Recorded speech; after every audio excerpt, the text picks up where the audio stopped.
যা আমাদের চরিত্র ইহুদি খ্রিস্টানদের চরিত্রের সাথে মিশে যাবে মর্মে। আল্লাহ তাআলা বলেন, অমিনান নাসি মান ইয়াশতারি লাহওয়াল হাদিস লিয়ুযিল্লা আন সাবিলিল্লাহ ওয়া ইয়াত্তাখিযাহু হুজুয়া লাহুম আযাবুম মুহিন। আর যারা খেল তামাশা, গান বাজনা, বাদ্যযন্ত্র ক্রয় করে, আল্লাহ বলেন মানুষের মধ্যে হতে যারা গান বাজনা, খেল তামাশা, বাদ্যযন্ত্র ক্রয় করে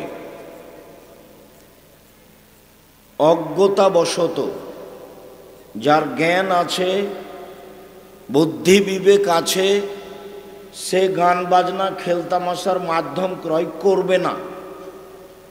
তাই আল্লাহ বলছেন যে অজ্ঞতাবশত, জ্ঞানহীন অবস্থায়, মূর্খতা অবস্থায় যদি গান বাজনা, খেল তামাশা, বাদ্যযন্ত্রের মাধ্যম ক্রয় করে, তাহলে আল্লাহুম আযাবুম মুহিন, তাদের জন্য রয়েছে অপমানজনক শাস্তি। অপমানজনক। মনে রাখা ভালো হবে যে আল্লাহ তাআলা কিছু জায়গায় বলেছেন অপমানজনক শাস্তি, আর কিছু জায়গায় বলেছেন কষ্টদায়ক শাস্তি, আর কিছু জায়গায় বলেছেন কঠিন শাস্তি। তো কঠিন শাস্তি আর কষ্টদায়ক শাস্তি আর অপমানজনক শাস্তির মধ্যে পার্থক্য কি, এবং কেনই বা তিনি অপমানজনক শাস্তির কথা বললেন? যেসব পাপগুলি মনের সাথে জড়িত, যেসব পাপগুলিতে মানুষের ক্ষতি হয় না, মনের সাথে জড়িত, সেগুলো পাপের পরিণামে আল্লাহ তাআলা বলেন অপমানজনক শাস্তি। যেমন টাকনোর নিচে প্যান্ট পায়জামা লুঙ্গি পরলে কারো ক্ষতি হয় না, চুরি করলে যার টাকা হারাচ্ছে তার ক্ষতি হয়, জেনা করলে সমাজ নষ্ট হয়, ডাকাতি করলে পয়সা নষ্ট হয়, সুদ খেলে ক্ষতি হয়, ঘুষ দিলে ক্ষতি হয়, এগুলো সব মহাপাপ। মানুষ হত্যা করলে ক্ষতি হয়, মহাপাপ। কিন্তু টাকনুর নিচে প্যান্ট পরলে এমন কি ক্ষতি হয়? কারো কিছুই হয় না। কিন্তু আল্লাহর নবী বলছেন যে আল্লাহ তাআলা তিন শ্রেণীর মানুষের সাথে বিচারের মাঠে কথা বলবেন না। তার এক শ্রেণীর মানুষ হচ্ছে যারা পায়জামা প্যান্ট লুঙ্গি টাকনুর নিচে রাখে, তাদের সাথে কথা বলবেন না। এটা কত বড় পাপ! এ দিয়ে তো কারো ক্ষতি হয় না। এ দিয়ে যে টাকনুর উপরে প্যান্ট পরে তাকে একটু কেমন কেমন লাগে, ঠেঙ্গা ঠেঙ্গা লাগে, এই যা, কারো ক্ষতি হয় না। কিন্তু এই পাপটা মনের সাথে জড়িত। মন চাচ্ছে যে টাকনুর নিচে থাক, ভালো লাগে না, এই মনের সাথে জড়িত। এই জন্য এই পাপ কঠিন। তিন শ্রেণীর মানুষের সাথে কথা বলবেন না। অথচ আল্লাহ তাআলার নবী বলছেন যে ইন্না লিল্লাহি মিয়া রাহমা, আল্লাহর নিকটে ছিল 100টি দয়া। আনজালা মিনহা রাহমাতান ওয়াহিদা, তার থেকে একটি দয়া আল্লাহ প্রাণীর মাঝে ভাগ করে দিয়েছেন। একটি দয়ার ভাগ পেয়ে গাভী তার বাচ্চাকে জিহ্বা দিয়ে চাটে। একটি দয়ার ভাগ পেয়ে কুকুর তার বাচ্চাকে জিহ্বা দিয়ে চাটে, আদর করে। একটি দয়ার ভাগ পেয়ে মুরগি তার বাচ্চাকে আদর করে ডাকে। একটি দয়ার ভাগ পেয়ে মানুষ তার ছেলে মেয়েকে হাজারো বার চুমা দেয়, আদর করে। 99টা দয়া আল্লাহ নিজের কাছে রেখেছেন। ইয়ারহামু বিহা আলা ইবাদিহি ইয়াউমাল কিয়ামা, এ দিয়ে আল্লাহ বিচারের মাঠে বান্দাদের প্রতি দয়া করবেন, মানুষের প্রতি দয়া করবেন। তাহলে একটি দয়ার ভাগ পেয়ে যদি মানুষ এত ভালোবাসা দেখাতে পারে, তো আল্লাহ তাআলা রহমানুর রহিম সেদিন ৯৯টা দয়া দিয়ে মানুষের প্রতি দয়া করবেন, তখন তিনি কত বড় দয়াশীল হবেন, বেহিসাব ব্যাপার। এরপরেও ৩ শ্রেণীর মানুষের সাথে আল্লাহ কথা বলবেন না। রাসূল সাল্লাল্লাহু আলাইহি সাল্লাম বলছেন, ওয়াদানি রাব্বি আইদখিলা মিন উম্মতি ৭০,০০০ মালাক ৭০,০০০ বেগারে হিসাব ওয়ালা আজাব। আল্লাহর সাথে আমার চুক্তি হয়েছে, এ কথা আমাদের নবী বলেন। আল্লাহর সাথে আমার চুক্তি হয়েছে যে ৭০,০০০ মানুষকে তিনি আমার উম্মাতের বিনা হিসাবে জান্নাতে দিবেন, যাদের হিসাব নিকাশ হবে না। এ ব্যাপারে আল্লাহর সাথে মুহাম্মদ সাল্লাল্লাহু আলাইহি সাল্লামের চুক্তি হয়েছে। তিনি আরো বলেন, অসালাসা হাসায়াতিন মিন হাসায়াত রব্বি, আমার প্রতিপালক দয়া করে বিচারের মাঠে ৩ অঞ্জলি মানুষ জাহান্নাম থেকে বের করে জান্নাতে দিয়ে দিবেন। আমার প্রতিপালক বিচারের মাঠে দয়া প্রকাশ করত, জাহান্নাম থেকে ৩ অঞ্জলি মানুষ বের করে জান্নাতে দিয়ে দিবেন। তার মানে আল্লাহর নবী দেখালেন আমার আল্লাহ কত বড় দয়াশীল। এরপরেও ৩ শ্রেণীর মানুষের সাথে আল্লাহ কথা বলবেন না। এক, আল মুসবেল, টাকনোর নিচে পায়জামা প্যান্ট লুঙ্গি পরে যে। ২, শাইখুন জানিন, বেশি বয়সে জেনা করে যে। ৩, আয়লুন মুস্তাকবির, গরিব মানুষ গৌরবী যে, অহংকারী। গরিব মানুষ অহংকার করে, কিভাবে বুঝবেন? রিক্সা নিয়ে মোড়ে গিয়ে রিক্সার উপরে উঠে বসে আছে, আপনি বললেন চলেন একটু সামনে যাব, তো বলছে এখন যাব না। আরে এখন যাবা না মানে? এই জন্যই তো তুমি এসেছো। এর নাম অহংকার। গরিব মানুষ কম দামের মাছ কিনতে হবে, তো বেশি দামের মাছ কিনেছে, কর্জ করে খাবে। এখন বইয়ের পাল্লায় পড়ে বেশি টাকা দিয়ে শাড়ি কিনেছে, দিনই চলে না, সংসারই চলে না, আবার বেশি দামের কাপড় কেন, মাছ কেন? এর নাম হচ্ছে গৌরবী মানুষ, গরিব মানুষ।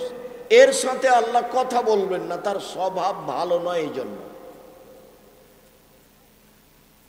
তো টাকনোর নিচে প্যান্ট পরলে তো কারো ক্ষতি হয় না, তো আল্লাহ তার সাথে কথা বলবেন না কেন? এই পাপটা মনের সাথে জড়িত। এই জন্য গান বাজনা, খেল তামাশা, বাদ্যযন্ত্র মানুষের মনের সাথে জড়িত পাপ। একটা মেয়ে নাচবে উলঙ্গ নগ্ন হয়ে, দেখে ভালো লাগবে, চক্ষু ঠান্ডা হবে, কলিজা ঠান্ডা হবে, অন্তর জুড়িয়ে যাবে, এই মনের সাথে জড়িত পাপ। এই জন্য এদের জন্য অপমানজনক শাস্তি। লোকটা অন্যায় করেছে, 10 জুতা মারলো, কষ্টদায়ক শাস্তি। 10 লাঠি মারলো, কঠিন শাস্তি। তো বলল যে মাটিতে থুতু ফেলে জিভা দিয়ে চেটে নাও, এটাই শাস্তি। তো শাস্তি তো 3টাই, অপমানজনক কোনটা? পরেরটা হলো অপমানজনক। তো যারা মনের সাথে জড়িত পাপে লিপ্ত হবে, তাদের জন্য অপমানজনক শাস্তির ঘোষণা আল্লাহ তাআলা দিয়েছেন। তা হলো খেল তামাশা, বাদ্যযন্ত্র, তা হলো চাল চলনে, পোশাক আশাকে, নিয়ম কানুনে, খাতা কলমে, অফিস আদালতে, চলাফেরাতে, রাস্তাঘাটে, সব কিছুতে ইহুদি খ্রিস্টানদের সাথে মিশে যাওয়া শিষ্টাচারগতভাবে। এই নিয়ে আজকে অতীব গুরুত্বপূর্ণ তথ্যবহুল বিবরণ হবে বলে আমরা আশা করছি ইনশাআল্লাহ। উকবা ইবনে আমির রাদিয়াল্লাহু তাআলা আনহু বলেন, তোমরা দায়িত্ব পালন করছো না, সামনে আপনি দাঁড়িয়ে থাকেন কোন শরমে? আমি তো আপনাকে ভালোবাসি, আমি তো আপনার জন্য এসেছি, আপনি দাঁড়িয়ে থাকেন কেন? এই তোমরা যাও, ওই কেউ দাঁড়াতে পাবে না, এসব বসেন, জায়গা তো আছে। ওদেরকে যেতে বলো, তোমরা যাও যাও, ওদের চলে যেতে বলো।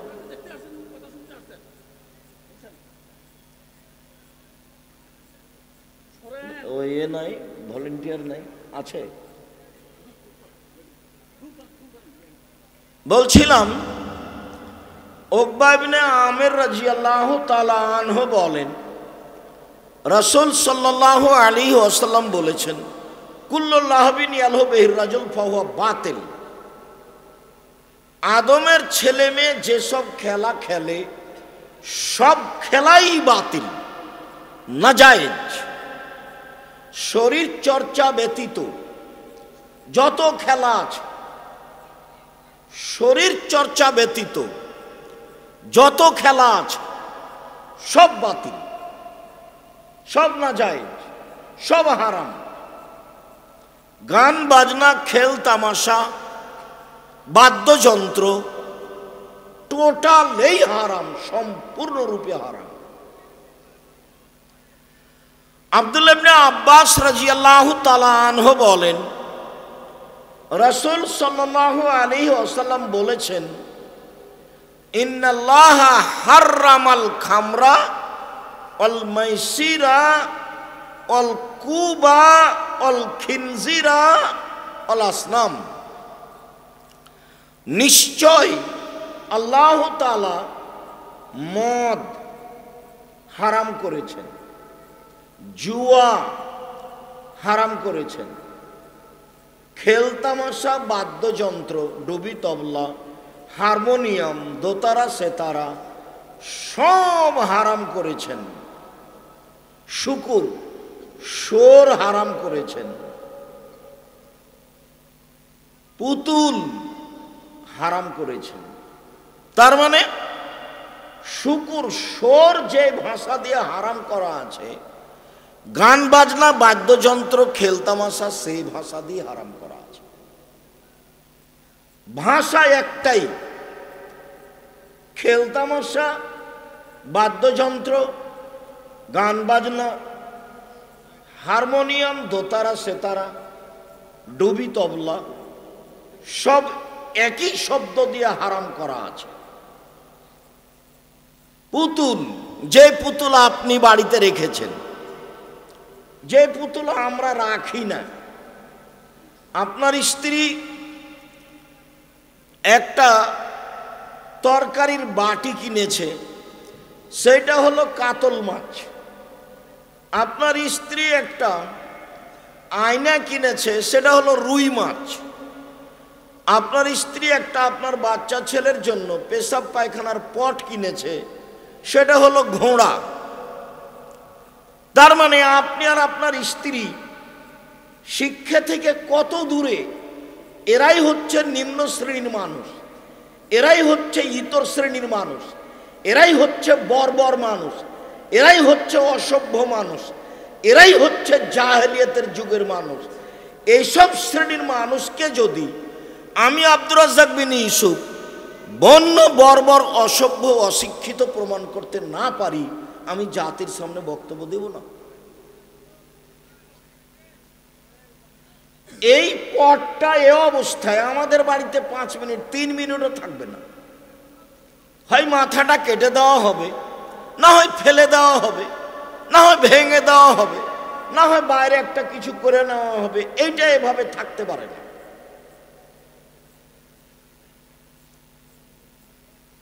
হতেই পারে না। কেমনে হতে পারে এটা? এই জাতি কি করে ইংরেজি বছরের জানুয়ারির প্রথম দিন এই জাতি কি করে মানতে পারে? কি করে তাদের সাথে খেলতামাশায় মত্ত হতে পারে?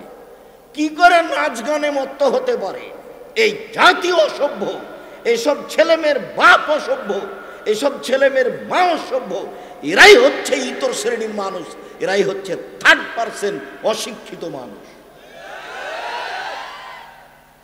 যার ব্যাপারে রাসূল সাল্লাল্লাহু আলাইহি সাল্লাম কঠোরভাবে বিরোধিতা করতে বলেছেন। আলোচনা যত শেষের দিকে যাবে দেখবেন রাসূলের পক্ষ থেকে ভাষা তত ভারী হয়ে যাচ্ছে। দেখেন, উমামা বাহেলি রাদিয়াল্লাহু তাআলা আনহু বলেন, রাসূল সাল্লাল্লাহু আলাইহি সাল্লাম বলেছেন, লা তাবিউল কায়নাত, পৃথিবীর মানুষ তোমরা খেলতামাশা বাদ্যযন্ত্র ক্রয় বিক্রয় করো না, এর ব্যবসা চিরদিনের জন্য হারাম। দোকানে টিভি রেখে ল্যাংটা মেয়ে নাচিয়ে জিনিস বিক্রি করা, এই জিনিস এই টাকা পয়সা সম্পূর্ণরূপে হারাম, এর বৈধ হওয়ার কোনো পথই নাই। এই কথা আমি বলিনি, এ কথা আল্লাহর নবী বলেন। লা তাবিউল কায়নাত, পৃথিবীর মানুষ তোমরা নাচ গানের মাধ্যম বিক্রয় করো না, এর ব্যবসা করো না, এটা দোকানপাটে রাখিও না, এর মাধ্যম রাখো না। 2, ওয়ালা তাশতারুহুন্না, তোমরা এইসব মাধ্যম ক্রয় করো না, গান বাজনা খেলতামাশার মাধ্যম তোমরা ক্রয় করো না। আদেশ, নিষিদ্ধ আদেশ, কঠিনভাবে নিষেধ করেছে। ধারাবাহিক যাচ্ছে দেখেন, ওয়ালা তুআল্লিমুহুন্না, এদের শিখিয়ে দিও না। গান বাজনা বাদ্যযন্ত্র দোতারা সেতারা হারমোনিয়াম ডুবি তবলা এদের শিখিয়ে দিও না, শিখিয়ে দেওয়া হারাম। হেডমাস্টারের হেডমাস্টারি চলে না মেয়ে নাচানো ছাড়া, হেডমাস্টারের হেডমাস্টারি চলে না গান বাজনা বাদ্যযন্ত্র ছাড়া, অথচ আল্লাহর নবী টোটালি হারাম করেছেন। এবার শোনেন একই হাদিসে শেষ বাক্য আরো কঠিন, ওয়াসামানুহুন্না হারাম, এর মাধ্যমে উপার্জিত সম্পদ হারাম। হারাম শব্দ আল্লাহ রাসূলের মুখের ভাষা, হারাম শব্দ আল্লাহ রাসূলের মুখের ভাষা। যত মাধ্যম আছে, নাচ গানের মাধ্যমে, ডুবি তবলার মাধ্যমে, সেতারা দোতারার মাধ্যমে, হারমোনিয়ামের মাধ্যমে, মেয়েদের নাচের মাধ্যমে, সব হারাম, টোটালি হারাম, সম্পূর্ণরূপে হারাম। আগামীকাল সকাল থেকে আপনার দোকানে মেয়ে নাচবে টিভিতে, আর আপনি ব্যবসা করবেন? এত নোংরা জঘন্য কাজ করে ব্যবসা করতে হবে না, অন্য ব্যবসা করেন, না কুলালে ভিক্ষা করে খেতে হবে। অবৈধ পন্থায় পয়সা উপার্জন করে সুখী জীবনের প্রয়োজন নেই। সময় বেশি দিন নয়, দেখেছিলাম একদিন বয়স 40, দেখি 60, তারপরে দেখি আর নেই। এর নাম বয়স। জুলুম করে, ক্ষমতা দেখিয়ে, অন্যায় অবিচার করে, লুটতরাজ রাহাজানি করে বেঁচে থাকার চেষ্টা করিয়েন না। ফেরাউন 1500 বছর জুলুম করার পর ডুবে গেছে, আর আপনাদের নেত্রী লম্বা সময় থাকার পরেও চলে যেতে হয়েছে সময় মাত্র 45 মিনিট। জুলুম কাউকে রক্ষা করে না, সময়ের ব্যবধান। কবে ধরবেন তিনি ভালো জানেন। তিনি বলছেন যে ইন্নাল্লাহ ইউমলি লিয-যালিম, জালেমকে আল্লাহ সুযোগ দেন। আল্লাহ নবী বলছেন যে আল্লাহ জালেমকে সুযোগ দেন, তো জুলুম করতে থাকে করতেই থাকে করতেই থাকে। এ যা আখাযাথু লাম ইউফলিথু, যখন তাকে ধরেন তখন আর ছাড়েন না। আল্লাহর ধরা বড় কঠিন। যখন সেই জনপদকে ধরলেন, যে জনপদকে উল্টিয়ে দিলেন, আল্লাহর ধরা বড় কঠিন। যখন তিনি সেই জনপদের উপরে 7 দিন 8 রাত এক টানা লম্বা ভিন্ন ধরনের ঝড় বৃষ্টি প্রবাহিত করলেন, যা ছিল অতীব ঠান্ডা, যা ছিল ফেরেশতাদের কন্ট্রোলের বাইরে, যার শব্দ ছিল খুব কঠিন। তার আরবি হচ্ছে রিহে সারসার, খুব বেশি ঠান্ডা, খুব জোরে শব্দ, যা ফেরেশতার নিয়ন্ত্রণে ছিল না, আল্লাহর আদেশে ছিল। একটানা 7 দিন 8 রাত এভাবে চলতে থেকেছে। আল্লাহর ধরা বড় কঠিন। যখন যাকে ধরেছেন তখন তাকে ছেড়ে দেননি, তবে যারা জুলুম করে তাদের সুযোগ দিয়ে থাকেন, সুযোগ পেয়ে থাকে। চলেন, আবু মালিক আশআরী রাদিয়াল্লাহু তাআলা আনহু বলেন, রাসূল সাল্লাল্লাহু আলাইহি ওয়াসাল্লাম বলেছেন, ইয়াকুনু মিন বাদি আকওয়াম, আমার পরে যারা আসবে বহু মানুষ এমন হবে, ইস্তাহিলুনাল হেরা, তারা জেনাকে হালাল মনে করবে, অল হারিরা, রেশমি কাপড়কে হালাল মনে করবে, অল খামরা, মদকে হালাল মনে করবে, অল মাসিফ, বাদ্যযন্ত্র খেলতামাশাকে হালাল মনে করবে। প্রায় সব মোবাইলই বাজনা বাজে, প্রায় সব দোকানেই বাজনা বাজে, প্রায় সব বাড়িতেই বাজনা বাজে, প্রায় সব মোবাইলে মেয়ে নাচে, প্রায় সব দোকানেই মেয়ে নাচে, প্রায় সব বাড়িতেই মেয়ে নাচে। আল্লাহ রাসূলও বলছে, আমার উম্মত কয়েকটা জিনিসকে হালাল মনে করে নিবে। 1 জেনা, 2 রেশমি কাপড়, 3 মদ, 4 খেলতামাশা বাদ্যযন্ত্র। হাদিস বুখারী মুসলিম। যা হাদিস বুখারী মুসলিম মানে আমার আর আপনার আপোষের কোনো সুযোগ নেই। হাদিস বুখারী মুসলিম মানে যা বললাম সেটাই, ফিরে আসারও কোনো সুযোগ নেই। বুখারী মুসলিমের হাদিসে এসেছে, আইনানে তাজনিয়ানে জেনাহুমান নাজরু, 2 চোখের জেনা হচ্ছে চোখ দিয়ে দেখা, ওয়ালুজনানে জেনাহুমাল ইস্তেমাউ, 2 কানের জেনা হচ্ছে কান দিয়ে শোনা, অলিয়াদ জেনাহাল বাতস, হাতের জেনা হচ্ছে হাত দিয়ে ধরা, আর রিজল জেনাহাল মাসি, পায়ের জেনা হচ্ছে পা দিয়ে চলা, জেনাল কালব তাতাওয়ানা তাশতাহি, অন্তরের জেনা হচ্ছে এই বিষয়ে পরিকল্পনা করা, জেনাল কালবে আর নুতক, জেনাল লিসানে নুতক, জিহ্বার জেনা হচ্ছে কথা বলা। এগুলো সব জেনা। এই কথা মুহাম্মদ সাল্লাল্লাহু আলাইহি সাল্লাম বলেন, হাদিস বুখারী মুসলিম। রাসূল সাল্লাল্লাহু আলাইহি সাল্লাম বলেন, এতাফাসাদুনা তাফাসাদাল হিমারে, গাধা যেমন গাধীর সাথে মিলে লজ্জা বুঝে না, ষাঁড় যেমন গাভীর সাথে মিলে লজ্জা জানে না, মানুষ তেমন খোলা মাঠে জেনা করবে, লজ্জা বুঝবে না। বুখারী মুসলিমের এক হাদিসে এসেছে, এতাহারাজুনা তাহারুজাল হিমারে, গাধা যেমন গাধীর সাথে মিলে লজ্জা জানে না, মানুষ তেমন খোলা মাঠে জেনা করবে, লজ্জা বুঝবে না। রাসূলের মুখের ভাষা। আমার উম্মত জেনাকে হালাল মনে করবে, গান বাজনা বাদ্যযন্ত্রকে হালাল মনে করবে। গান বাজনা বাদ্যযন্ত্র এখন আর পাপ নয়, কই মানুষ তো এটাকে প্রয়োজন মনে করে না, ভাবা মানুষ সে নিয়ে চিন্তা ভাবনা করে না। প্রায় সবার কাছেই বড় মোবাইল, সব মোবাইলই মেয়ে আছে। আমি আবার বলি যে নোকিয়া দিয়ে যদি জামিয়া সালাফিয়া চলে আমার কাছে, তাতে আমি আপনার নামটা সেভ করতে পারি না, রিং হলে শুধু অন করতে পারি। তা আমার এই নোকিয়া মোবাইলে রিং হলে অন করতে পারি, এই দিয়ে যদি জামিয়া সালাফিয়া চলে, তাহলে আপনার কাজকর্মে এই মোবাইল দিয়ে চলবে না, এটা আপনি কি দিয়ে বুঝাতে চাচ্ছেন? আপনার হাতে এই মোবাইল কেন?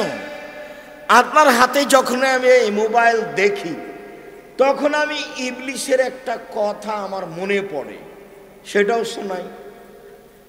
ইবলিস হলো 14 ইলিমের পড়া, তার মানে বিদ্যাও বেশি, বুদ্ধিও বেশি, কৌশলও বেশি। তো আল্লাহ যখন ইবলিসকে বললেন, ইবলিস আদমকে মেনে নে, তো ইবলিস বলল যে আমি হচ্ছি আগুনের তৈরি আর আদম হচ্ছে মাটির তৈরি, কেমনে তাকে মানি? তো আল্লাহর সামনে অহংকার করলো। এই শব্দটা হলো অহংকারের। তো আল্লাহ বললেন যে ইবলিস তুই সরে যা। ইবলিস বলল যেহেতু আমি আপনার রহমত থেকে সরে গেলাম, আমার একটা দাবি আপনাকে মানতে হবে। কি দাবি? আমাকে কিয়ামত পর্যন্ত বেঁচে থাকার সুযোগ দিতে হবে। তো ওর ভাষাটা ছিল এলাইয়াউমিল কিয়ামা, কিয়ামত পর্যন্ত। তখন আল্লাহ তার উত্তরে বলেন আচ্ছা ঠিক আছে, এলা ওয়াক্তি মালুম, একটা সময় পর্যন্ত তোকে সময় দিলাম। তার মানে ইবলিস সুযোগ পেয়ে গেল। যখন ইবলিস সুযোগ পেয়ে গেল তখন বলছে, দেখেন ইবলিসের ভাষা শোনেন, ও বলছে রব্বি, হে আমার প্রতিপালক। দেখেন বলার ঢং কেমন। ইবলিস বলছে রব্বি, হে আমার প্রতিপালক, তোমার সম্মানের কসম, তোমার মর্যাদার কসম, তোমার ইজ্জতের কসম, লাউব্যাল ইনসানা মাদামা তারহুম ফি আসাদিহিম, আদম সন্তানের দেহে যতদিন শ্বাস থাকবে ওকে আমি ভুল পথে নিয়ে যাব, ওকে ভ্রান্ত করেই ছাড়বো। এটা আমি গ্রহণ করি না। কিভাবে ও জান্নাতে যায় তা আমি তাকে দেখে ছেড়ে দেব। এই ঘোষণা ইবলিস দিল। যত মাধ্যম আছে আপনাকে বোকা বানানোর, সব মাধ্যম ইবলিস জানে। তবে বড় বড় মাধ্যম হলো জেনা, নারী, বড় বড় মাধ্যম হলো টাকা, বড় বড় মাধ্যম হলো গান বাজনা, খেলতামাশা, বাদ্যযন্ত্র। এগুলো বড় বড় মাধ্যম ইবলিসের। এগুলো আপনাকে জাহান্নামে নিয়ে যাওয়ার জন্য ইবলিসের পক্ষ থেকে শক্ত মজবুত হাতিয়ার। ও নিজে বলছে আমি আদমের ছেলেমেয়ের দেহে শ্বাস থাকাকালীন ওকে আমি পাপী করবই করেই ছাড়বো তাকে। আমি জাহান্নামে যাব আর আদমের ছেলে মেয়ে জান্নাতে যাবে, এটা আমি করতে দিব না। তখন আল্লাহ বলছে ইবলিস শুনে রাখ, আমার সম্মানের কসম। আল্লাহ বলছে ইবলিস শুনে রাখ, আমার সম্মানের কসম, আমার ইজ্জতের কসম, আমার মর্যাদার কসম, আমার উচ্চতার কসম, আদম সন্তান যতবার বলবে ভুল হয়েছে ততবার আমি ক্ষমা করে দেব। তবে আল্লাহ এই কথা বললেন না যে ইবলিস তুই আদমের ছেলে মেয়েকে ভুল পথে নিয়ে যেতে পারবি না, এ কথা বললেন না। বললেন যে যতবার বলবে ও যে আমার ভুল হয়েছে ততবার আমি তাকে ক্ষমা করে দেব, এই কথা বল। তাহলে আপনার জন্য একটা কথা বলা থেকে গেল, সেটা কি? আস্তাগফিরুল্লাহ ওয়া আতুবু ইলাইহি। না হলে হচ্ছে না। আস্তাগফিরুল্লাহ ওয়া আতুবু ইলাইহি, আস্তাগফিরুল্লাহ আল্লাযী লা ইলাহা ইল্লা হুয়াল হাইয়ুল কাইয়্যুম ওয়া আতুবু ইলাইহি। মধ্যখানে আরেকটু কথা। একদা আল্লাহ রাসূল গাধার পিঠে আছেন আর মুআয ইবনে জাবাল পিছনে আছেন। তো গাধা তো ছোট প্রাণী, তো মুআয ইবনে জাবাল আল্লাহর নবী থেকে কত দূরে আছেন? একেবারেই পাশে, কাছে লেগে আছেন। আল্লাহ রাসূল বলছেন মুআয, তো মুআয বলছেন লাব্বাইক ওয়া সাদাইক, জি আমি প্রস্তুত, বলেন কি বলছেন? আল্লাহ রাসূল বলেন মুআয, তো মুআয বলছেন লাব্বাইক ওয়া সাদাইক, জি আল্লাহ রাসূল আমি প্রস্তুত, বলেন কি বলছেন? আল্লাহ রাসূল বলছেন মুআয, তো মুআয বলছেন লাব্বাইক ওয়া সাদাইক, জি আল্লাহ রাসূল বলেন কি বলছেন? আচ্ছা মজ কত দূরে আছে? পাশেই তো আছে। এত সতর্ক করছেন কেন? যাতে করে আল্লাহর নবী যে কথাটা বলছেন মজ যেন ধরে রাখতে পারে। প্রস্তুত? মজ রেডি? জি হ্যাঁ প্রস্তুত। মজ প্রস্তুত? জি হ্যাঁ প্রস্তুত। এই জন্য আমি কথা বললে কেউ যখন দাঁড়িয়ে থাকে, অমনোযোগী থাকে, গল্প করে, সেইটাকে আমি ঘৃণা করি, এটা আমি পছন্দ করি না। জায়গা থাকে না তখন সেটা ভিন্ন কথা, জায়গা না থাকার কারণে মানুষ দাঁড়িয়ে থাকবে সেটা ভিন্ন কথা, কিন্তু অপ্রস্তুতি অবস্থায় থাকবে আর আমি হাদিস বুখারী মুসলিমের নকল করব, এটা আমি করি না। দেখেন আল্লাহ রাসূল কিভাবে বলছেন। এবার বলছেন মজ বলতে পারো, আল্লাহ আমাদের কাছে কি পান আর আমরা আল্লাহর কাছে কি পাই, পরস্পর পাওনা কি, এটা কি বলতে পারো মজ? তখন মজ বলছেন যে আল্লাহ রাসূল আলাম, জি না আমি বলতে পারবো না, আল্লাহ এবং আল্লাহ রাসূল ভালো জানেন, আমরা যে কি পাই তিনি যে কি পান, তিনি যে কি পান আমরা যে কি পাই সেটা আল্লাহ রাসূল ভালো জানেন। তখন আল্লাহ রাসূল বলছেন মজ শোনো, আল্লাহর পাওনা হলো আমাদের কাছে যে আমরা শিরক করব না, আর আমাদের পাওনা আল্লাহর কাছে যে তিনি আমাদের শাস্তি দিতে পাবেন না, শাস্তি না, শাস্তি দিতে পাবেন না। তো আমাদেরটা আগে না তারটা আগে? তারটা আগে। শিরক নেই তো জান্নাত, শিরক আছে তো জাহান্নাম, তারটা আগে দিতে হবে। তো ইবলিস তো আমাদেরকে বেকায়দায় ফেলেই দিয়েছে, তো এখন আল্লাহরটা আগে না আমাদেরটা আগে? আল্লাহরটা আগে, সেটা কি? আস্তাগফিরুল্লাহ ওয়া আতুবু ইলাইহি। তাছাড়া ইবলিসের হাত থেকে বাঁচার পথ নেই। এখানে শাস্তি যদি আল্লাহ না দেন, শাস্তি থেকে বাঁচার পথ হলো শিরক না করা। শিরক করিনি, বাঁচিয়ে দাও, ঠিক আছে, ওয়াদা বাস্তবায়ন করলাম। এই জন্য আল্লাহ রাসূল বলেছেন লাক্কানু মাউতাকুম লা ইলাহা ইল্লাল্লাহ, পৃথিবীর মানুষ শোনো, যার জান যায় যায়, জান যায় যায়, মরে মরে, যায় যায়, মরে মরে, এরকম সময়ে তার পাশে বলো লা ইলাহা ইল্লাল্লাহ, পাশে বলো লা ইলাহা ইল্লাল্লাহ। কেন? মান কানা আখিরু কালামিহি লা ইলাহা ইল্লাল্লাহ ফাদাখালাল জান্নাহ, কার যদি শেষ কালেমা লা ইলাহা ইল্লাল্লাহ হয় তাহলে সে জান্নাতে চলে গেছে। মানে লা ইলাহা ইল্লাল্লাহ মানে শিরক যা ছিল সব কেটে গেছে, যা পাপ ছিল সব কেটে গেছে। তো এখন মুখ দিয়ে বের করেছে লা ইলাহা ইল্লাল্লাহ, তারপরে মরে গেছে, এখন জান্নাত।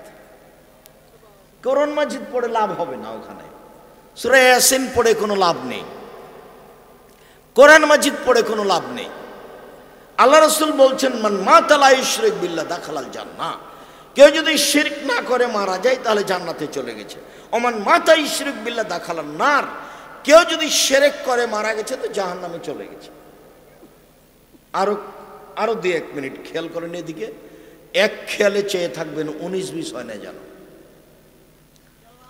আবু যার গেফারি রাদিয়াল্লাহু তাআলা আনহু বলেন একদা আমি আল্লাহর নবীর কাছে গেলাম, দেখি তিনি ঘুমিয়ে, তা আমি চলে গেলাম। একটু পরে এসেছি তো দেখলাম তিনি জেগে। আমাকে দেখেই বলছেন আবু যার গেফারি শোনো, কেউ যদি অন্তর থেকে বলে লা ইলাহা ইল্লাল্লাহ মুখলিসান বিকলবিহি, অন্তর থেকে যদি বলে লা ইলাহা ইল্লাল্লাহ তাহলে সে জান্নাতে চলে গেছে। তখন আমি বললাম আল্লাহর নবী, জেনা করলেও যাবে, চুরি করলেও যাবে? তো আল্লাহ রাসূল বললেন জেনা করলেও যাবে, চুরি করলেও যাবে। আমি বললাম যে আল্লাহ রাসূল জেনা করলেও যাবে, চুরি করলেও যাবে? তো আল্লাহ রাসূল বললেন জেনা করলেও যাবে, চুরি করলেও যাবে। আর বললেন আবু যার, আমি বলছি যাবে, তুমি আপত্তি করার কে? তোমার নাকটা মাটিতে মিশে যাক। হাদিস বুখারী মুসলিম। এখানে একটু কথা আছে, আর একটা হাদিস বলি তারপর এই কথাটুকু বলবো ইনশাআল্লাহ, খুব খেয়াল করে থাকবেন। এটা হলো আবু যার গেফারি আর আল্লাহর নবী একসাথে। এইবার আবু হুরায়রা রাদিয়াল্লাহু তাআলা আনহু আর আল্লাহর নবী একদা সাহাবীগণের মধ্যে থেকে উঠে বাইরে যেতে লাগলেন, বাগানের দিকে যাচ্ছেন। তা আমি পিছে পিছে আছি, আমি আবু হুরায়রা। একবার তিনি এরকম দেখলেন, দেখে বলছেন, ও আবু হুরায়রা? তা আমি বললাম, জি আমি আবু হুরায়রা।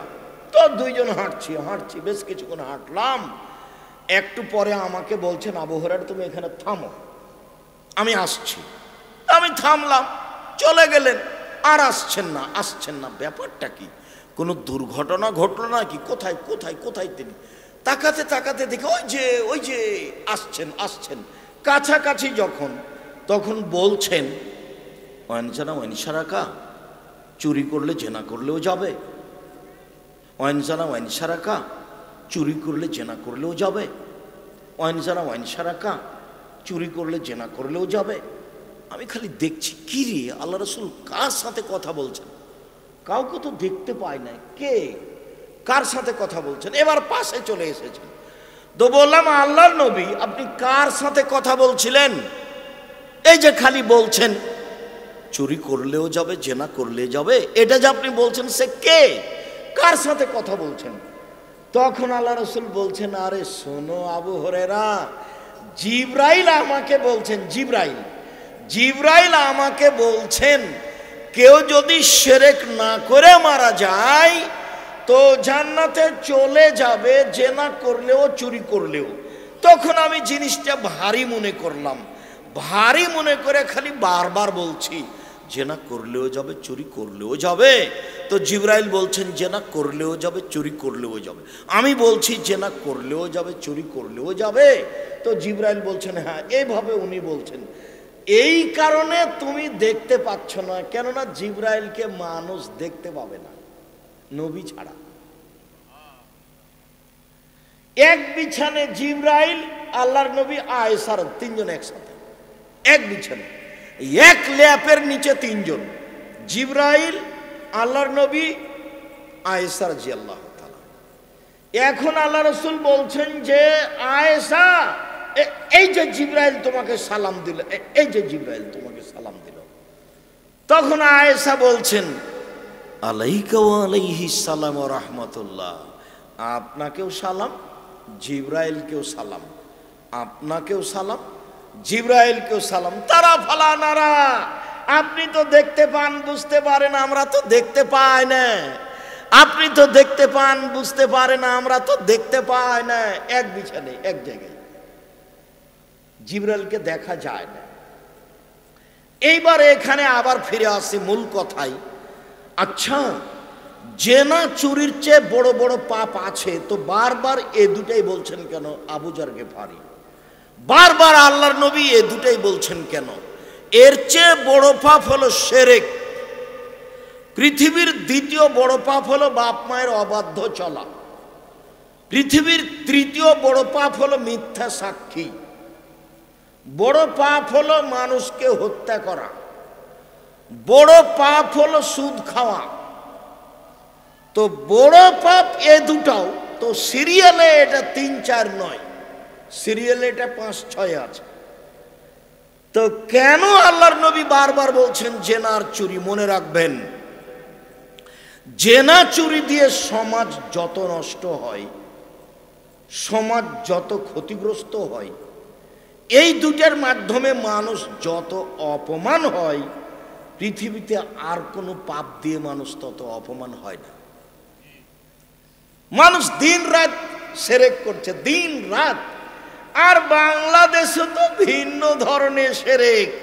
একেবারে সকাল 9টা-10টাতে সারা দেশ জুড়ে ছেলে মেয়ে বলছে, ও কালিমা তোমার আকাশ, ও কালিমা তোমার বাতাস। ঠাকুর কি করে আপনার কাছের মানুষ হলো? ঠাকুর হলো খ্রিস্টানদের দোসর বন্ধু। ও হলো খ্রিস্টানদের, ব্রিটিশদের দালাল। ও কত বড় খারাপ ঠাকুর, ওকে জানতে হলে পড়তে হবে ইতিহাসের ইতিহাস, চেপে রাখা ইতিহাস, বাজেয়াপ্ত ইতিহাস। এইসব ইতিহাস পড়লে বোঝা যাবে ঠাকুর কত বড় মানুষ। এটা বুঝলে জানতে হবে বঙ্কিমচন্দ্রের রাজ সিংহ, তাহলে বোঝা যাবে ঠাকুর কত বড় শয়তান। ঠাকুর বাংলাদেশের জন্য কত বড় শত্রু, ঠাকুর ঢাকা বিশ্ববিদ্যালয়ের জন্য কত বড় শত্রু, ঠাকুর বাংলা ভাষার ব্যাপারে কত বড় শত্রু। এরপরেও ঠাকুর যতবার বলে ও কালিমা তোমার আকাশ, ও কালিমা তোমার বাতাস, তোমার আকাশ তোমার বাতাস। আমি বলেছি 1971 সাল থেকে নিয়ে আজ পর্যন্ত বাংলাদেশে কোনো শিক্ষিত মানুষ শিক্ষামন্ত্রী হয়নি। নলে ঠাকুরের এই গান জাতির কাছে আসতে পারে কি করে? আমি বলেছি তোর বাপের আকাশ, আজ থেকে নিয়ে 30 বছর আগে বলেছি। ঠাকুরের মান সম্মানের হানি হয়েছে, তাই আমার বিরুদ্ধে মামলা হয়েছে সিলেট কোর্টে 5,000 কোটি টাকা। ঠাকুরের সম্মানের হানি হয়েছে, তাই মুসলমানের বাচ্চা, নিম্ন শ্রেণীর মানুষ, অশিক্ষিত এরা, বর্বর এরা আমার বিরুদ্ধে মামলা করে সুনামগঞ্জ সিলেটে 1,000 কোটি টাকা। কেন? ঠাকুরের মানের সম্মানের হানি হয়েছে। আমি বলেছি তোর বাপের আকাশ। আর এসব মুসলমানের ছেলে নির্দ্বিধায় স্কুলে গিয়ে বলছে তোমার আকাশ ওমা, তোমার আকাশ ওমা, তোমার বাতাস। আমি কোনোদিন বলিনি, আমার ছেলে মেয়ে বলে না। জাতির যদি রাস্তাঘাট করে দিতে না পারি, জাতির যদি স্কুল কলেজ করে দিতে না পারি, জাতিকে চূড়ান্ত সঠিক ধর্ম দিতে পারবো ইনশাআল্লাহ। ধর্মের ব্যাপারে জাতিকে ফাঁকি দিয়ে পরকাল হারাতে রাজি নই। ঠাকুর বন্ধু নয়, ঠাকুর বন্ধু নয়। ভারতের যারা সবচেয়ে মুসলমানের বড় বড় শত্রু, তার শীর্ষস্থানে আছে ঠাকুর। ঠাকুরের গান আপনার কাছে প্রিয় হয় কি করে? আপনি আবার কি করে শিক্ষিত মানুষ হলেন এটা আমি বুঝিনি। আপনাকে যদি আমি অশিক্ষিত প্রমাণ করতে না পারি, আমি বাংলার বাড়িতে বক্তব্য দেব না। শুনুন, শিরক মহাপাপ, এরপরে সিরিয়ালে আসলো না। এই দুটা বারবার বলছেন আল্লাহর নবী। বাপ মায়ের অবাধ্য চলা মহাপাপ, তারপরে সিরিয়ালে আসলো না। বারবার আল্লাহ নবী এই কথা বলছেন।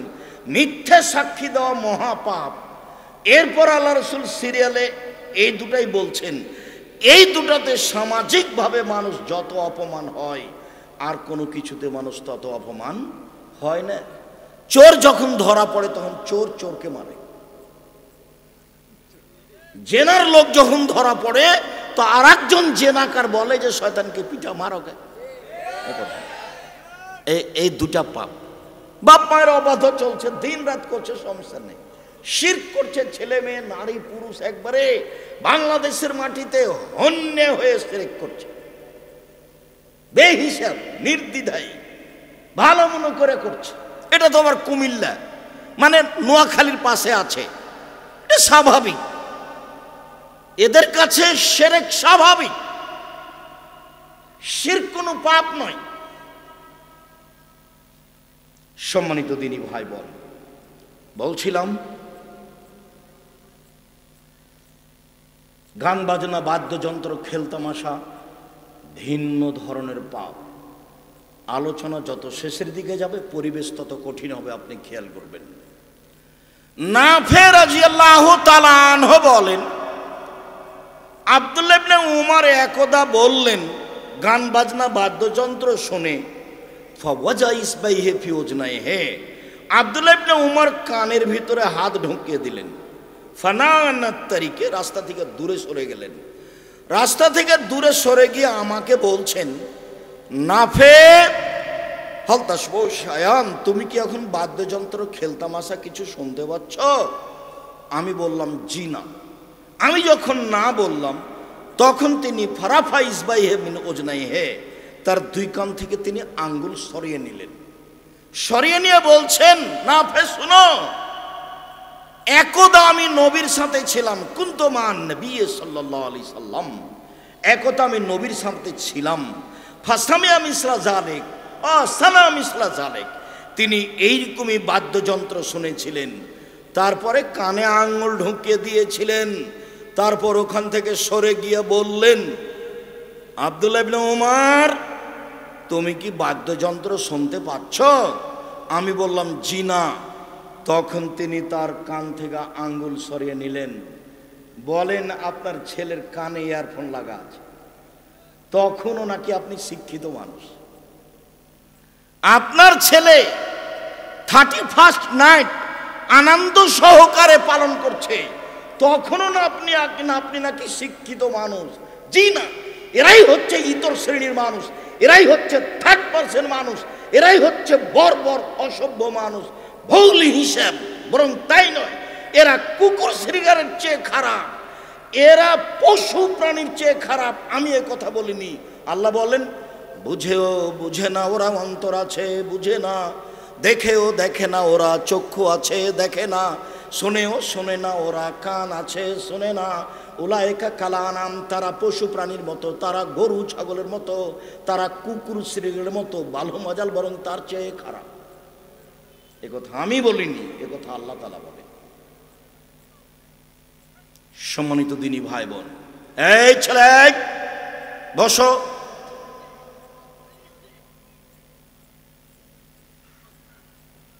আমি কোনোদিন এটা মানিনি, মানব না। আপনার ভাইয়ের কিভাবে চলে সেটা আপনাদের ব্যাপার। ঘৃণাকে করেছি, করবো ইনশাআল্লাহ। সম্মানিত দিনী ভাই বোন, যদিও আমি চেষ্টা করছি জাতিগতভাবে একে উপেক্ষা করা, একে উৎখাত করা, জাতির কাছ থেকে চেষ্টা চালিয়ে যাচ্ছে। সেজন্যই মাঝে মধ্যে বলি, আমার মনে বড় সাধ, এই দেশের মাটিতে আমি উন্নত মানের প্রতিষ্ঠান গড়বই ইনশাআল্লাহ, যেখানে ছেলে মেয়ে বাংলা, ইংরেজি, আরবি উন্নত মানের শিক্ষা অর্জন করে জাতির অন্যায়ের বিরুদ্ধে লড়বে, মুখে কলমে মিডিয়েই লড়বে ইনশাআল্লাহ। তার আমি বাস্তব দেখতে পাচ্ছি। দেশের সর্ববৃহৎ প্রতিষ্ঠান জামিয়া সালাফিয়া, শিক্ষা মানে দেশ বিদেশের শিক্ষক দিয়ে ভরপুর। সৌদি আরব থেকে আসেন শিক্ষক, বর্তমানে আছেন। ইন্ডিয়া থেকে শিক্ষক আসেন, যারা বর্তমানে আছে। দেশের যারা আছে, খালি ভর্তি পরীক্ষায় গতকালকে উপস্থিত হয়েছিল প্রায় সব প্রতিষ্ঠানে 2,5-3 হাজার মতো। একটা প্রতিষ্ঠানে উপস্থিত হয়েছি, তো পাগড়ি পরায় যেগুলো হাফেজ, 3-4টা হাফেজ পাগড়ি পরাচ্ছে। তো শেখ জোহানি, মোহাম্মদ জায়েদ আল জোহানি, সাবেক প্রফেসর মদিনা বিশ্ববিদ্যালয়, মদিনেরই মানুষ। তা আমাকে বলছে যে, আব্দুর রাজ্জাক, আপনি আপনার প্রতিষ্ঠানে ছেলেদেরকে পাগড়ি পরান না কেন? আমি বলছি যে অন্তত 50 জন হবে হাফেজ এক বছরে, 50-55 জন। একটা মাদ্রাসাতে, হিফখানাতে যত ছাত্র আছে তত ছাত্র ওখানে কোরআন হিফজ করে এক বছরে, তাই কয়টার পাগড়ি পরাবেন? মঞ্চে নিয়ে এসে ওটা মঞ্চ ভর্তি হয়ে যাবে, মানুষ বসবে কোথায়, এগুলো কি করবে কোথায়? যার কারণে সাধারণত এটা করা হয় না। শিক্ষা মানে শিক্ষক গুণে দেশ বিদেশের বড় বড় শিক্ষক, আয়তনে বিশাল প্রতিষ্ঠান। আপনার বাড়ির পাশে যেটা, সেটা এটা প্রায় এখন 100 বিঘা জমির উপরে। রূপগঞ্জ, নারায়ণগঞ্জ, ঢাকা, কাঞ্চন ব্রিজ, বাণিজ্য মেলার পিছনে প্রায় 100 বিঘা জমির উপরে। যেটা রাজশাহীতে সেটা প্রায় 40 বিঘা জমির উপরে। যেটা মহিলা শাখা সেটা প্রায় 60 থেকে 70 বিঘা জমির উপরে। দিনাজপুরে প্রায় 20 বিঘা জমির উপরে। এরকম 8-10 বিঘা জমি আছে ফেনীতে, এইভাবে 8-10 বিঘা জমি আছে ময়মনসিংহে, এইভাবে 8-10 বিঘা জমি আছে কুষ্টিয়াতে, এরকমই কাছাকাছি পরিমাণ জমি আছে যশোরে, এইভাবে কিছু জমি আছে বগুড়ায়। প্রায় দেশে জামিয়া সালাফে গড়বে সময়ের ব্যবস্থা ইনশাআল্লাহ, ব্যবধানে ইনশাআল্লাহ। এইরকমই জমি আছে আপনার এতে, ওই চট্টগ্রাম শহরে ইনশাআল্লাহ সময়ের গতিতে সব ব্যবস্থা হবে। বরিশালে চলমান রয়েছে। আমি আপনার দুয়ার দিকে খালি চেয়ে আছি। দেশের সর্ববৃহৎ প্রতিষ্ঠান জামিয়া সালাফিয়া, শিরক মুক্ত প্রতিষ্ঠান জামিয়া সালাফিয়া, বিদআত মুক্ত প্রতিষ্ঠান জামিয়া সালাফিয়া, হিংসা মুক্ত প্রতিষ্ঠান জামিয়া সালাফিয়া, দল মুক্ত প্রতিষ্ঠান জামিয়া সালাফিয়া, সংগঠন মুক্ত প্রতিষ্ঠান জামিয়া সালাফিয়া। একসাথে বসে আছে 65-77 জন শিক্ষক, কেউ কারো ব্যাপারে মুখ খুলতে পারবে না। দল সংগঠনের কথা কেউ মুখ দিয়ে বের করতে পারবে না। যে আমি বলেছি জেহেনটা, অন্তরটা খাটো করবেন না, মনটা ছোট করবেন না, জেহেনটা প্রশস্ত রাখবেন, কারো বিরুদ্ধে মুখ খুলবেন না। কেউ যদি ধুইয়া ছেড়ে দেয় তবু মুখ খুলবেন। দেখছেন না কিছুদিন আগে কেমন ধুয়ে দিল, খুব ভালোভাবে দেখলেন। এসব পাতা আমাদের পড়ার প্রয়োজন নেই। আমি কোনোদিন পিছন দিকে দেখি না কি আছে, দেখা লাগে না, আর কোনো কাজ চিন্তা ভাবনা করা লাগে না। এর সামনে দাঁড়িয়ে আছে তাই করি, আলহামদুলিল্লাহ। এতদিন 32 লক্ষ টাকা বেতন লাগছিল মাসে, 32 লক্ষ টাকা বেতন। প্রত্যেক দিন বিকালে লেবার মিস্ত্রি বিল 30,000, 40,000, 50,000, 1 লাখ এরকম আছে প্রত্যেক দিন। জমি কিনা তো আছেই। এইখানে যেটা আপনার রূপগঞ্জ নারায়ণগঞ্জ মসজিদ যে অংশ শুরু হয়েছে তার পাইলিং খরচ আছে প্রায় 2 কোটি টাকা, মেঝে ঢালাই আছে প্রায় 2 কোটি টাকা। যান দেখে আসেন। এই যে 13-14 সম্মেলন আছে, যাবেন, মনটাকে ফ্রি করে যাবেন। দেখা দরকার নিজের জিনিস, সঠিক আকীদার জিনিস। বিশাল প্রতিষ্ঠান, আলহামদুলিল্লাহ, সঠিক আকীদার মানুষ। আমি চেষ্টা চালিয়ে যাচ্ছি, আল্লাহ তুমি কবুল করো। আল্লাহ। বলছিলাম সম্মানিত দিনী ভাই বোন, আল্লাহর নবী কানে আঙ্গুল দিয়ে গান বাজনা থেকে সরে গেলেন। সেই গান বাজনা আপনার দোকানে চলে, আপনাকে কেন খারাপ লাগে না? আপনার চরিত্র ইহুদি খ্রিস্টানের সাথে কেন মিলে গেল? হিন্দুদের সাথে কেন মিলে গেল? আপনার বিবাহ শাদীতে গান বাজনা বাদ্যযন্ত্র কেন চলে? আপনাকে খারাপ লাগে না কেন? আপনার চরিত্র হিন্দুদের সাথে মিশে গেল কিভাবে? আল্লাহ রাসূল এই কথাই বলছেন। একটু আবু মালিক আশআরী রাদিয়াল্লাহু তাআলা আনহু বলেন, রাসূল সাল্লাল্লাহু আলাইহি সাল্লাম বলেছেন, লা ইয়াসরাবান্না নাসু মিন উম্মতি আল খামরা, আমার উম্মত মদ খাবে, ওয়াইসমুনাহা বেগেরে ইসমিহা, নাম দিবে অন্য। এই কথাটা আপনাকে একটু স্পষ্ট করি। আমি কিন্তু বহুদিন থেকে বলে আসছি, সেটাই হলো পেপসি, ঠান্ডা, কোকাকোলা, আরসি। এক শ্রেণীর মানুষ বলেছেন না এটা নয়। তখন আমি বলেছি আচ্ছা ঠিক আছে, 1 মিনিটের জন্য 5 মিনিটের জন্য ধরে নিলাম যে ঠান্ডা, পেপসি, কোকাকোলা, আরসি নয়, তো সেইটা কোনটা আপনি একটু বলেন না। আল্লাহর নবী যে বললেন আমার উম্মত মদ খাবে, নাম দিবে অন্য, তো বলেন সেটা কোনটা? আপনি যদি বলেন সেটা ইয়াবা, তাহলে ঠিক হবে না। কেন? সবাই বলে এটা মদ। আপনি যদি বলেন সেটা হিরোইন, তাহলে এটা ঠিক হবে না। কেন? সবাই বলে এটা মদ।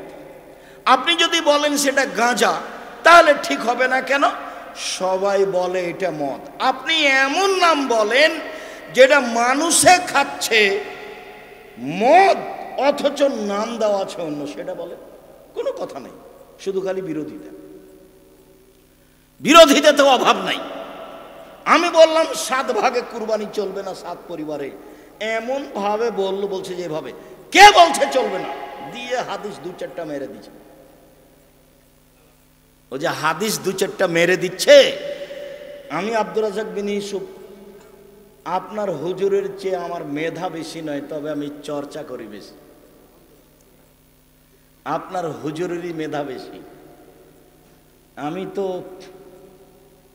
27 বছর থেকে ফতোয়া লিখছি, 16 সাল থেকে ফতোয়া বোর্ড পরিচালনা করি। আমি যখন ফতোয়া বোর্ডে বসি তখন আমার সামনে বড় বড় বিদ্বান, ইন্ডিয়া জামিয়া সালাফে বানারসের হেড মুহাদ্দিস, যিনি বুখারীর শিক্ষক, তিনি আপনাদের জামিয়া সালাফে বুখারীর শিক্ষক, তিনি আমার সামনে বসে থাকেন। যারা মেধাই আহলে হাদিসের সর্বোচ্চ, জামিয়া সালাফে বানারস থেকে মদিনায় গেছেন, মদিনায় উচ্চ ডিগ্রি অর্জন করে এসেছেন, তারা আমার সামনে বসে থাকেন। আমি ফতোয়া বোর্ড পরিচালনা করি 6-7 বছর থেকে। তা আপনি কি মনে করলেন যে আমি সে হাদিস জানি না? আর আল্লাহর অশেষ রহমত, দুই একটা হাদিস মুখস্থ নেই, হাজার হাজার মুখস্থ আছে। আপনি এমনিতেই ঢাকা পড়ে যাবেন, তারপরও মনে করি যে আপনার গোড়া বহাল থাক, কিন্তু আপনাকে মনে রাখতে হবে যে আপনি ভুল পথে আছেন। 7 জনে কুরবানি আর 7 পরিবার দুটা এক নয়। আমি বলেছি 7 দিনেই আকিকা দিতে হবে, 14 দিনে 21 দিনে হাদিস ঠিক নয়। কেন আপনার মেজাজ এরকম হয়? সঠিক উপরে যায় না কেন? যাওয়া উচিত, ভাবা উচিত। সম্মানিত দিনী ভাই বোন, বলছিলাম যে আপনি বের করেন না সেটা কোনটা, যে মানুষে মদ খাচ্ছে, নাম দেওয়া আছে অন্য, এই পর্যন্ত বাক্যতে যা আছে আছে। এইবার হাদিস কিন্তু বুখারী মুসলিম, দেখেন বাক্য সামনে বাড়ছে, কত জটিল। 2 ইউযাফু বিল মাসিফাল মুগান্নিয়াত, এই সময়ে নেতাদের, বিত্তশালীদের, শিল্পপতিদের সম্মান করা হবে নারী দিয়ে, গায়িকা দিয়ে, গান বাজনা দিয়ে, গান বাজনা বাদ্যযন্ত্র দিয়ে, গায়িকা দিয়ে এদের সম্মান করা হবে। এটা হলো 2 নম্বর বাক্য এই হাদিসের। সামনের গুলো আরো জটিল। 3 নম্বর বাক্য, ইয়াকসুফুল্লাহু বিহিমুল আরজা, এদের উপরে ভূমিকম্প হবে, এদের উপরে ভূমিকম্প হবে। 4 ওয়াইজালু মিনহুমুল কিরদাতা ওয়াল খানাজির, আল্লাহ এদের করে দিবেন সুর, আল্লাহ এদের করে দিবেন বানর, আল্লাহ এদের করে দিবেন শূকর, আল্লাহ এদের করে দিবেন বানর। স্বাভাবিক নয়।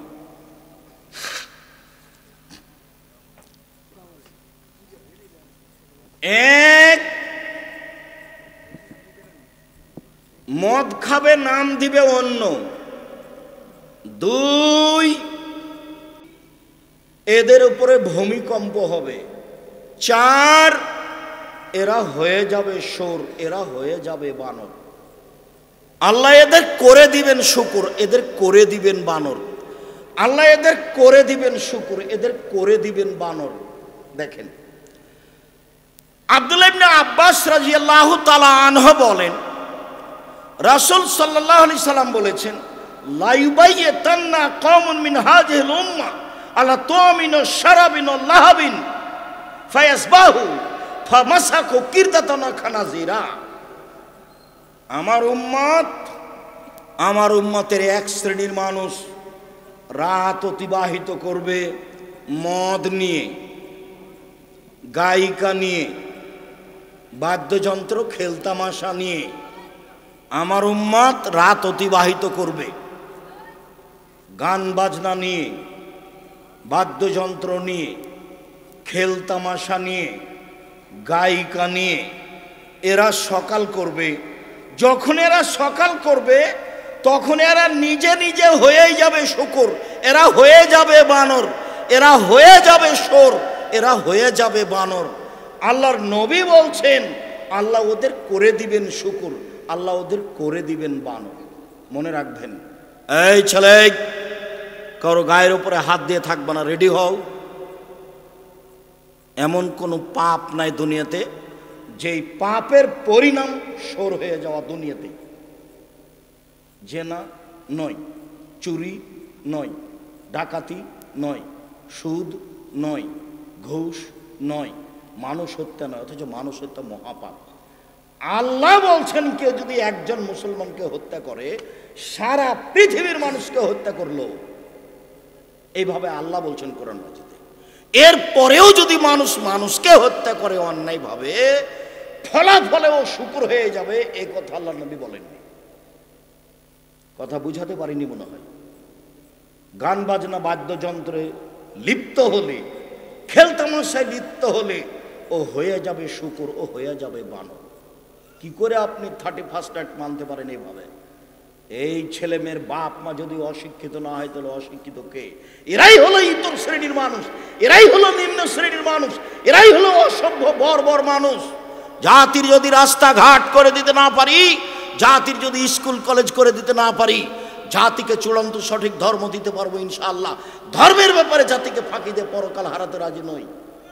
কোন সাহস দেখে আপনি মুসলমানের ছেলে মেয়ে হয়ে এই খ্রিস্টানদের 1 তারিখকে আপনি মানতে যান? কি দেখাতে চান আপনি? কি বুঝাতে চান আপনি? দেশের কি করতে পারেন আপনি? জাতির কি করতে পারেন আপনি? মেয়ে নাচিয়ে, পটকা ফুটিয়ে, আতশবাজি করে আপনি জাতির কি করতে পারেন? ইহুদি খ্রিস্টানের সাথে মিশে যে আপনি কি করতে পারেন? রাসূল সাল্লাল্লাহু আলাইহি ওয়াসাল্লাম দুঃখ করে বলেছেন কিছু কথা, যা একটু পরে বলছি। আনাস রাদিয়াল্লাহু তাআলা আনহু বলেন, রাসূল সাল্লাল্লাহু আলাইহি সাল্লাম বলেছেন, একুনু মিন বাদি ফি হাযিহিল উম্মাহ খাসফুন ও মাসখুন ও কাযফুন। আমার উম্মতে ভূমিকম্প হবে, আকার আকৃতি পরিবর্তন হবে, সমস্যা নেমে আসবে। 3টি পাপের কারণে 3টে বিপদ নেমে আসবে। 3টি পাপের কারণে 3টে বিপদ নেমে আসবে। বিপদ 1, ভূমিকম্প হবে। বিপদ 2, সন্ধ্যায় থাকবে মানুষ, সকালে হবে শূকর। সন্ধ্যায় থাকবে মানুষ, সকালে হবে বানর। একবারে হুবাহু বানর হয়ে যাবে, হুবাহু শুকর হয়ে যাবে, শোর হয়ে যাবে। যারা গান বাজনা, খেলতামাশা, বাদ্যযন্ত্রে মত্ত আছে, যারা নাচ গানে মত্ত আছে, তারাই। সব হাদিস একই রকম।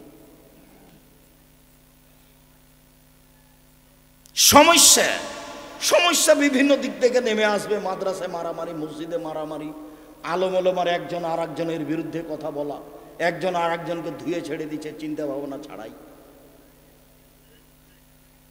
সমস্যা নেমে আসবে। জমির দাম যা, রেস্ট্রি খরচও প্রায় তাই।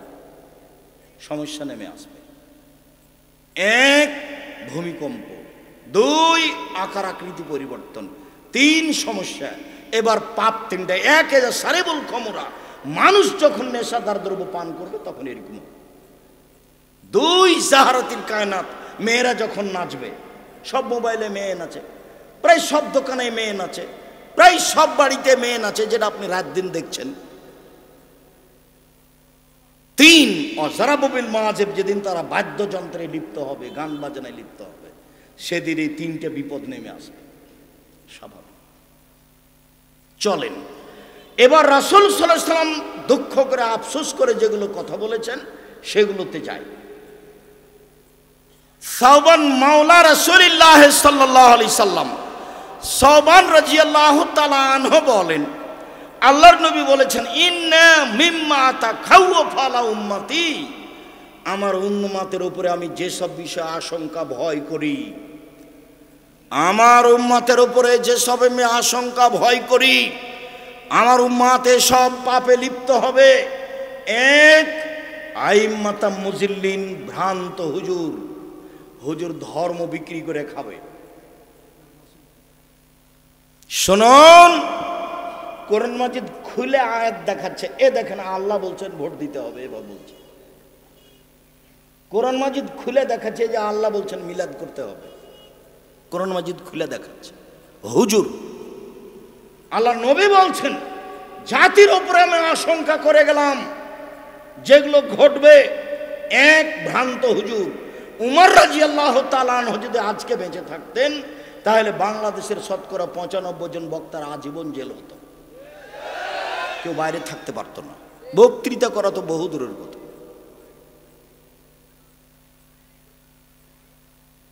অবাক হতে হবে আপনাকে। আমি একবার কাটিহার, বিহার, ইন্ডিয়া বক্তব্য দিতে গেছিলাম। তো বক্তারা সব উর্দু ভাষায় বক্তব্য দিচ্ছে। 7টায় আমি পৌঁছেছি, সন্ধ্যা 7টায়। 11টার সময় আমি মঞ্চে গেছি। মঞ্চে গিয়ে সালাম দিয়ে বলছি যে আমি সন্ধ্যা 7টায় এসেছি, 11টায় মঞ্চে আসলাম। এতক্ষণ পর্যন্ত বক্তারা যারা বক্তব্য দিলেন, উর্দু ভাষার খুব শক্তি, ফটফট ফটফট করে যে বললো। তা আমি বললাম যে আপনারা কি কিছু বুঝেছেন? কি বললেন? বলে না, কিছু বুঝিনি। তা আমি এবার সভাপতি সাহেবকে বললাম, সভাপতি সাহেব আপনি বলেন তো আপনি কি বুঝলেন? সভাপতি আবার আমাদের জামিয়া সালাফের যিনি বুখারীর শিক্ষক, হেড মুহাদ্দিস, যিনি জামিয়া সালাফিয়া বানারসে মুহাদ্দিস ছিলেন, তার পিতা সভাপতি। তিনি আবার ওই দারুল উলুম দেওবন্দ থেকে দাওরা করেছিলেন। আপনি কিছু বুঝলেন? বলছে আমিও কিছু বুঝিনি। তো তাহলে এবার আমি বলি, আমি সন্ধ্যে 7টা থেকে নিয়ে 11টা পর্যন্ত বক্তব্য শুনেছি, আমি একটাও বুঝিনি। কি যে বললেন হুজুর, আল্লাহই ভালো জানে। তা আমি তো তাকে কোরআন হাদিসের কথা বলতে দেখলাম না। ওই অবস্থায় এখানে ভ্রান্ত হুজুর। 2 সাতালতাহিকু কাবাইলু মিন উম্মতি সাতাবুদু কাবাইলু মিন উম্মতি আল আওসান। আমার উম্মত মূর্তি পূজা করবে, মূর্তিকে ভালোবাসবে, মূর্তিখানায় যাবে, ছেলে মেয়ের বাপ মায়ের ছবি মূর্তি সুন্দর করে সাজিয়ে রাখবে বাড়িতে। ও নাকি শিক্ষিত ছেলে, ও হলো কুসন্তান, অশিক্ষিত সন্তান। এরকম মানুষকে কবর দিতে এসেছি। কি করে তার ছেলে বাপের কবরকে এভাবে, তার বাপের ছবিকে এভাবে সাজিয়ে রাখতে পারে, মায়ের ছবিকে এভাবে সাজিয়ে রাখতে পারে? বলে যে আমি মাকে সম্মান করছি।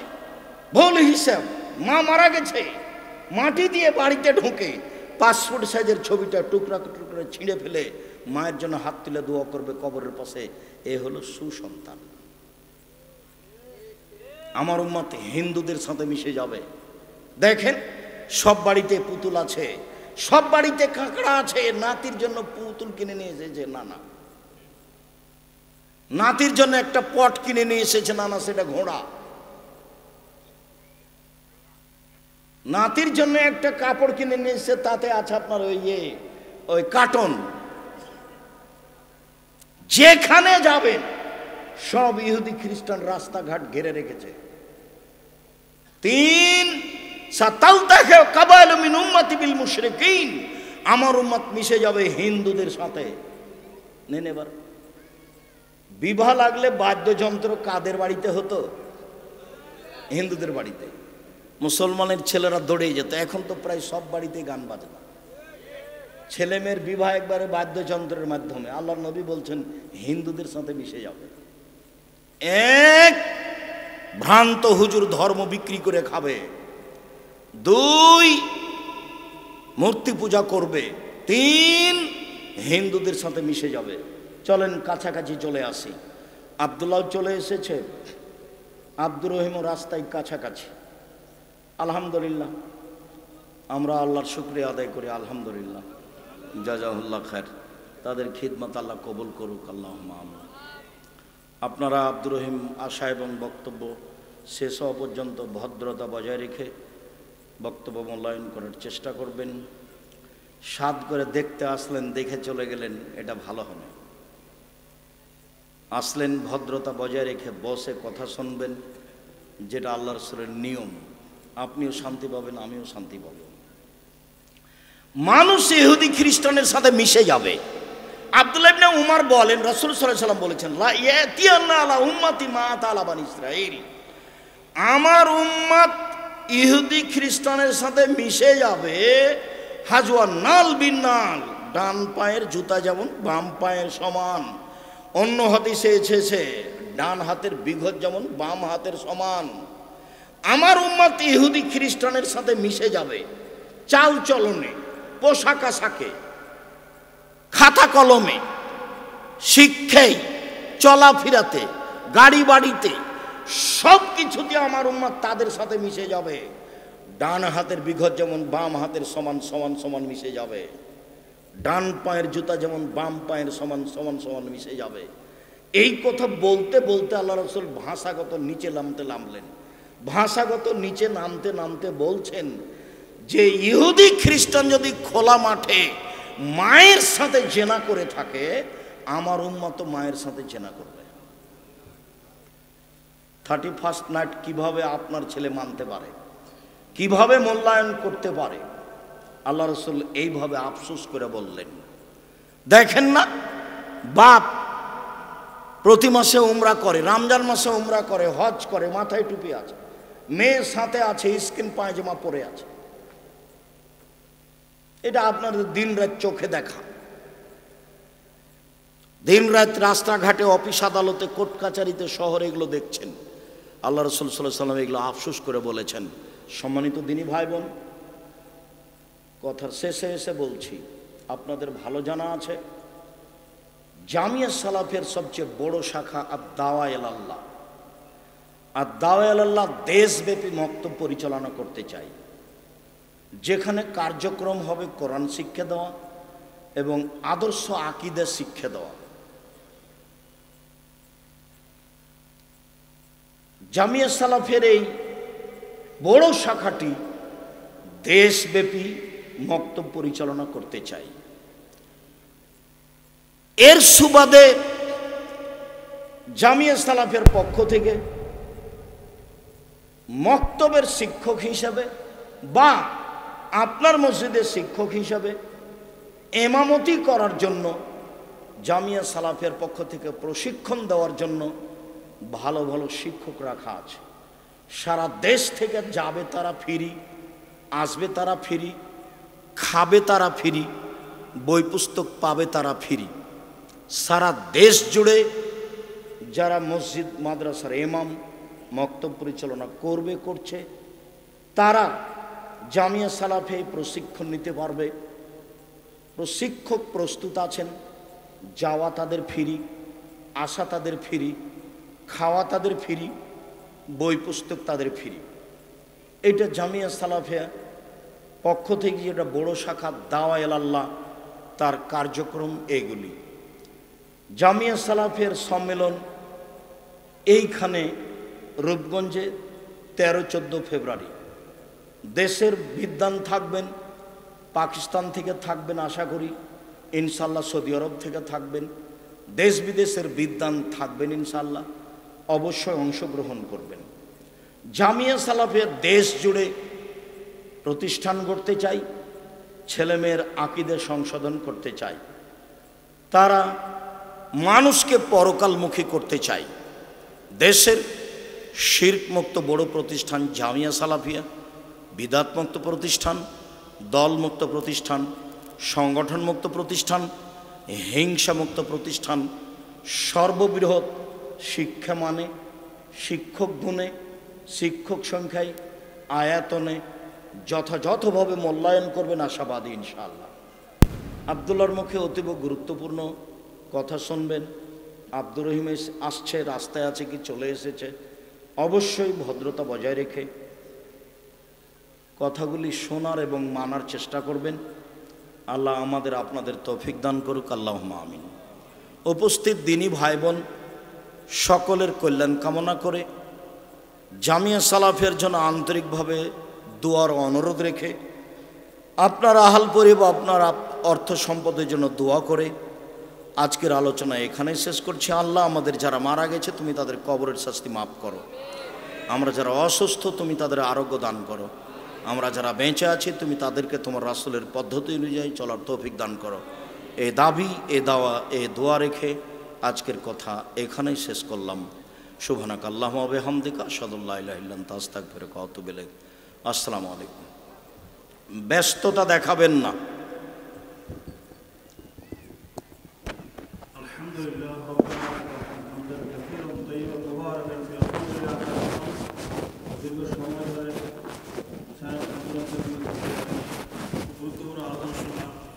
জীবনে বাস্তবায়ন করা, আমল করা,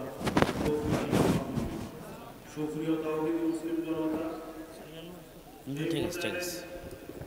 আমাদের সম্মুখে আলোচনা নিয়ে আসছেন আব্দুল্লাহ বিন আব্দুর রাজ্জাক।